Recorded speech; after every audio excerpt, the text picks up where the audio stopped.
ప్రభుపాదులు వారు కథ చెప్తారు కదా, ఒక కప్ప ఒకటి రాజవీధిలో పోతూ ఉండిందంట. పోతూ ఉంటే దానికి వీధిలో ₹1 నాణ్యం కనిపించిందంట. అది ఎక్కి దాని మీద కూర్చునింది. కూర్చొని బెకా బెకా బెకా అంటా ఉందంట. ఆ బెకా బెకాకి అర్థం ఏంటి అంటే, సామాన్యమైన కప్పను అనుకుంటున్నారా నేను, ₹1 బిళ్ళుంది నా దగ్గర అంటూ బెకా బెకా అంటున్నాడు. రాజ మొదపటేనుగు ఆ వీధిలో వస్తూ ఉందంట.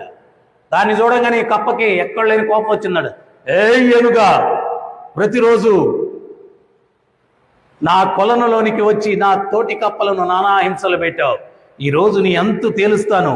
ఏమనుకుంటున్నావు, సామాన్యమైన కప్పను అనుకున్నావా, ₹1 బిళ్ళుంది నా దగ్గర అంటున్నాడు. ఏనుకేం లెక్కండి ₹1 బిళ్ళ, నువ్వు కప్ప. ఆ దగ్గరికి వస్తుంటే ఇది బెకా బెకా అంటుందంట. ఆ బెకాకి అర్థం ఇదే, నేను ₹1 బిళ్ళ ఉంది. అది స్తంభం లాంటి తన పాదం ఎత్తి దీని మీద వేసేసింది. ₹1 బిళ్ళ కాస్త ₹1 నోట్ అయిపోయింది అనమాట, పచ్చడైపోయింది. ఇప్పుడు నోట్లు లేవు, ₹1 నోట్లు లేవు, ఇంతకుముందు ఉండేవి. పచ్చడైపోయింది.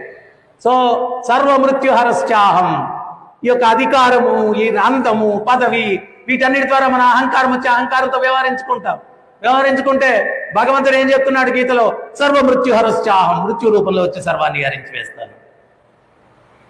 ఆ కప్ప ₹1 బిళ్ళ ఏం కాపాడగలిగిందా? ఫినిష్ అయిపోయింది. సో సర్వమృత్యుహరశ్చాహం, మృత్యు రూపంలో వచ్చే సర్వాన్ని నేను హరించి వేస్తాను.